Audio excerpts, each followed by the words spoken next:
अस्सलाम वालेकुम बच्चों। बेटा आज हम पढ़ेंगे कि एवोगैड्रोस नंबर क्या होता है, ठीक है, इसका मकसद क्या है, या हम ये भी पढ़ेंगे कि एवोगैड्रोस नंबर का मोल के साथ क्या रिलेशनशिप है। सबसे पहले तो ये बात करते हैं कि जो एवोगैड्रोस नंबर है बेटा, इसकी हमें ज़रूरत क्यों पड़ी। सबसे पहले बेटा ये बात याद रखिएगा कि जो साइंटिस्ट थे ना, उनको एटम्स की प्रॉपर तादाद के बारे में नहीं पता चलता था। मतलब उनको नहीं पता था कि एक मोल के अंदर कितने एटम्स होंगे, ठीक है, कि 1 मोल के अंदर कितने नंबर ऑफ़ मॉलिक्यूल्स होंगे या कितने नंबर ऑफ़ आयंस होंगे।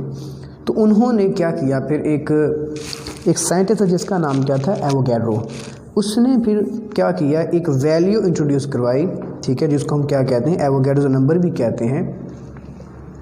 तो ये एक क्या कहते हैं उसको, साइंटिस्ट का एक सीक्रेट यूनिट है एवोगैड्रोस नंबर, ठीक है बच्चों। तो असल में ये है क्या, ठीक है, तो मैं आपको बताता हूँ। ये it is collection of 6.02 × 10⁻23 particles. ये एक्चुअली एक वैल्यू है, कहता है ये इतने पार्टिकल्स की एक कलेक्शन है, ठीक है। एवोगैड्रोस नंबर हम क्या कहते हैं, इतने नंबर ऑफ़ पार्टिकल्स की जो कलेक्शन है ना, उसको हम कहते हैं एवोगैड्रोस नंबर। अभी फ़िलहाल आप इसको समझे कि ये डेफिनेशन, ये बिल्कुल इसकी डेफिनेशन है, ठीक है। फिर उसके बाद आगे मैं आपको बताऊंगा इसका आपने कैसे याद रखना है। उसके बाद नेक्स्ट इसका सिंबल क्या है, क्योंकि आपको पता है केमिस्ट्री के अंदर सिंबल एक बहुत बड़ी वैल्यू रखता है किसी भी चीज़ के बारे में, ठीक है, क्योंकि हमें पता चल जाता है केमिस्ट्री के अंदर, क्योंकि हमने ज़्यादातर सिंबल का ही यूज़ करना होता है, ठीक है, ये शॉर्टकट फॉर्म होती है। तो it is represented by Na। आपने क्या, ये कैपिटल एन, दोनों ही कैपिटल हैं, लेकिन ये बड़ा है, ठीक है, और यहाँ पर इसके ये छोटा सा आपने ए लिखना है, वो भी एक्चुअली एक कैपिटल ए ही है, लेकिन ये आपका क्या है, एवोगैड्रोस नंबर का एक सिंबल है। देन मोस्ट इम्पॉर्टेंट कि इसकी वैल्यू क्या है। ये जो आपने वैल्यू याद रखनी है, इसको कभी नहीं बोलना, ठीक है। आप जिस मर्जी क्लास में चले जाएं, वहाँ पर आप जाके इसकी वैल्यू को कभी चेंज नहीं कर सकते, ठीक है बच्चों। तो ये आपके पास हमेशा सेम रहेगी, that will be remain constant. इसकी वैल्यू कितनी होती है, 6.02 × 10⁻23 पार्टिकल्स। अब यहाँ पे पार्टिकल्स क्या होते हैं ये हम डिस्कस करते हैं अभी।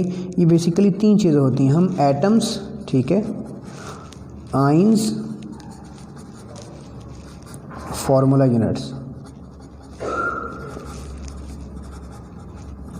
ठीक है, फार्मूला यूनिट्स, इन तीनों को हम पार्टिकल्स कहते हैं, ठीक है। नंबर ऑफ़ एटम्स आ जाते हैं, आयंस आते हैं, फार्मूला यूनिट्स आते हैं, ठीक है। इनमें से कोई भी चीज़ अगर आपको ये भी आ जाता है, नंबर ऑफ़ मॉलिक्यूल्स आ जाते हैं, ठीक है। तो इन तमाम चीज़ों को ये पार्टिकल्स क्या करते हैं, रिप्रेजेंट करते हैं। जब कभी भी आपका दिमाग में ये कभी भी किसी भी जगह पे मॉलिक्यूल, एटम, आयंस या फार्मूला यूनिट्स की बात हो, तो आपने समझ जाना है कि नंबर ऑफ़ पार्टिकल्स की बात हो रही है। ये पार्टिकल यहाँ पर जनरल लिखा हुआ है, ठीक है, ये आगे उसको एक्सप्लेन किया हुआ है। अब नेक्स्ट एक रिलेशनशिप है जो कि बहुत ही ज़्यादा इंपॉर्टेंट है, कि रिलेशनशिप बिटवीन Na एंड मोल, ठीक है। Na आपको पता चल गया क्या है, एवोगैड्रोस नंबर को Na कहते हैं। और मोल क्या चीज़ होती है ये मैं आपको बताता हूँ। जैसे बच्चों एक चीज़ आप लोगों ने याद रखी होगी कि 1 दर्जन जो है, मतलब हम अंडे ले लेते हैं, 1 दर्जन अंडे ले लेते हैं, ठीक है।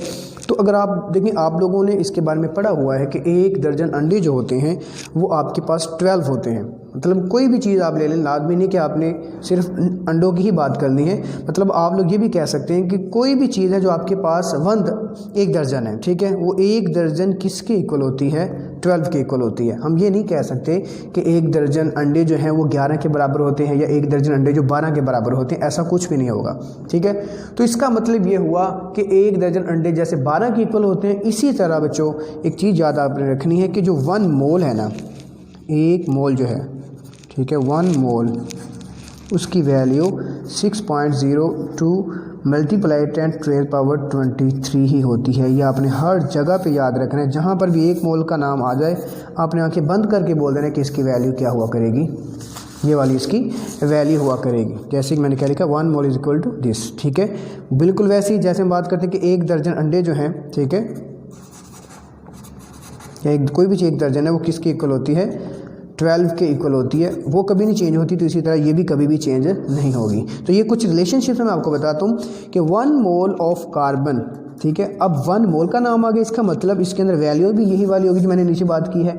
तो 1 मोल ऑफ कार्बन, मतलब कार्बन एक एटम है, तो ये जो बता रहा है कि इतने इसके अंदर क्या होंगे, एटम्स होंगे, किसके, कार्बन के होंगे, ठीक है। क्योंकि यहाँ पर हमने 1 मोल की बात कर ली है, तो जहाँ पर भी मोल का नाम आएगा उसके अंदर वैल्यू इतनी हुआ करेगी, ये वाली। ओके बच्चों, नेक्स्ट बात करते हैं 1 मोल ऑफ H2O, ठीक है। 1 मोल ऑफ H2 है, तो इसका मतलब है 1 मोल आ गई वैल्यू, तो इसमें भी कितनी वैल्यू होगी, यही वाली वैल्यू होगी। और H2O है क्योंकि इसके फिर मॉलिक्यूल्स आ जाते हैं। इसी तरह आप ले लें 1 मोल ऑफ NaCl, ये एक आपके पास आयनिक कंपाउंड आ जाता है, तो NaCl 1 मोल है, तो इसका मतलब इसके अंदर नंबर ऑफ पार्टिकल्स कितने होंगे, Na, क्योंकि ये एक आयनिक कंपाउंड है तो इसलिए इसके फॉर्मूला यूनिट्स होते हैं, ठीक है बच्चों। ये एक रिलेशनशिप है Na मतलब एवोगैड्रोस नंबर और मोल के दरमियान, जो कि आपने हमेशा याद रखना है।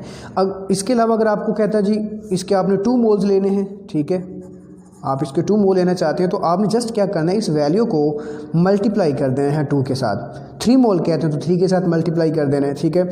या इसके अलावा और भी अगर आपको कुछ कहता है जी आपने 5 मोल मालूम करने, तो यहाँ पे 5 मोल है तो इधर भी आप 5 मोल के साथ इसको मल्टीप्लाई कर देंगे, ठीक है। इस तरीके से आप उनके दरमियान एक क्या कर सकते हैं, number of atoms, ions, molecules कुछ भी कैलकुलेट कर सकते हैं। ये जस्ट मैंने आपको एक जनरल सा क्या बताया है, इसका एक रिलेशनशिप बताया है, एक कॉन्सेप्ट बताया है कि एवोगैड्रोस नंबर क्या होता है, सिंबल क्या होता है, इसकी वैल्यू क्या है असल में, ठीक है, इसका रिलेशनशिप क्या है।